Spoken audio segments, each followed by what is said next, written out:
senior faculties, and my dear colleagues. Today, the topic of presentation is appropriate antibiotic prescribing. Renowned scholar Aristotle once said, anybody can become angry, that's easy, but to be angry with the right person, to the right degree, at the right time, for the right purpose and in the right way, that's not easy. When it comes to antimicrobials, anybody can prescribe antibiotics. Even a non-medical person can. But when it comes to prescription, prescribing the right drug to the right person at the right dose, at the right time, for the right purpose, in the right way, it's not easy. So today's presentation, we'll be briefly dealing with antimicrobial resistance, its global challenge, dynamics and impact, principles of appropriate antibiotic prescribing, under 5 headings: treat, colonization versus infection, optimize, accurate diagnosis and severity assessment, maximize therapy, recognize antibiotic choices according to local resistance prevalence, and utilize pharmacokinetic and pharmacodynamic properties of drugs. Also, the importance of duration of therapy, implementation of guidelines in clinical practice, and the advantages of appropriate antibiotic prescribing. So, we all know, like in global warming, the next global challenge in the healthcare sector is antimicrobial resistance. There are few public health issues of potentially greater importance than antibiotic resistance. Why is it so important? Because we are already in an era where minimally significant injuries and minimally significant infections can prove dangerous. So this was addressed even in the 90s, whereas it has gained momentum. That momentum is increased in the last couple of years.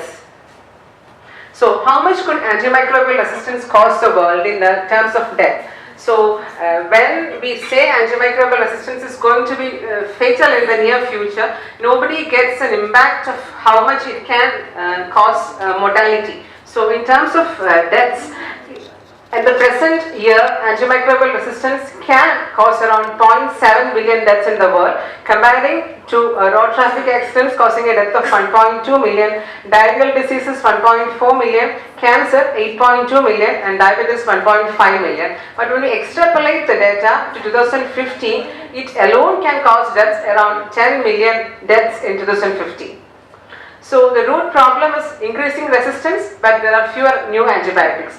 In the 80s, there were around 18 companies researching newer antibiotics, whereas after 2010, but now this has become a crisis for the treating physician. So if you are not careful, we'll soon be in a post-antibiotic era, and for some patients and for some microbes, we are already there.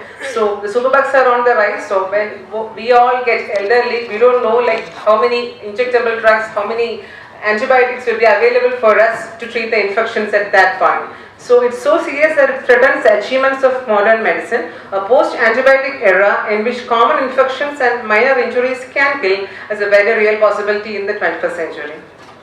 So what are the consequences of indiscriminate antibiotic prescription? At the patient level, it can lead to adverse effects, unnecessary cost, drug-to-drug interactions, and increased risk of infection with an antibiotic resistant strain. In the community level, it can result in the infections becoming more difficult to treat, epidemics harder to control, and there is an increased healthcare cost.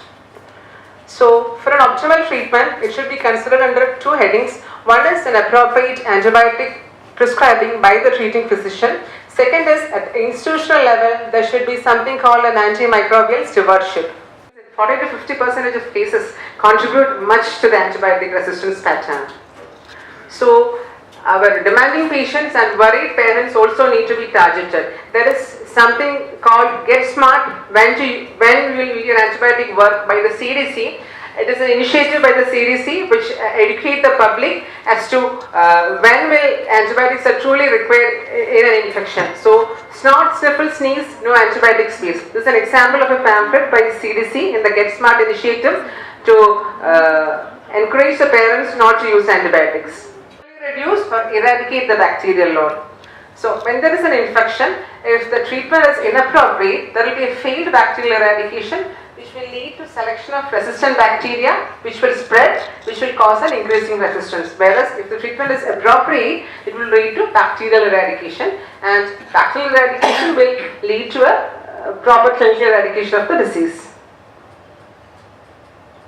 So failure to achieve early bacterial eradication increases clinical failure rate. This is a study by Dagan et al. In 2008 which showed that an early bacterial eradication failure resulted in a clinical failure of treatment of acute otitis media. So next is to recognize the local resistance prevalence of antibiotics. Is very important. So for which the hospitals and the community surveillance data can be useful to guide empirical antibiotic use. This is an example of a study done in Europe of susceptibility of Streptococcus pneumonia to macrolides and penicillin. So some serogroups were sensitive to both penicillin and macrolides, whereas some serogroups in selected countries had a resistance to those agents. So identifying the surveillance data will help in suggesting an empirical therapy in the beginning. So next is to utilize the pharmacokinetic and guidelines are not being rigorously followed in clinical practice. The reasons being, one is the belief that a non-recommended agent may be more likely to cure a disease, concern for a parent or patient satisfaction by which a physician is being evaluated. So the physicians are under tremendous pressure because most of the patients demand an antibiotic when they come to the OB setting, and everybody wants their disease to go away in a jiffy. So the parent or the patient will express concern when they are not being given an antibiotic, and the fear of infection, complications and the related negative consequences prevent the physician from not prescribing an antibiotic and following the guidelines. So as an institution, when we move forward, it's not about an individual level antibiotic prescription, but we should embrace antibiotic stewardship. It improves antibiotic use in private practice as well as in hospitals, regardless of the size. It will improve the individual patient outcomes, reduce the overall burden of antibiotic resistance and save healthcare cost.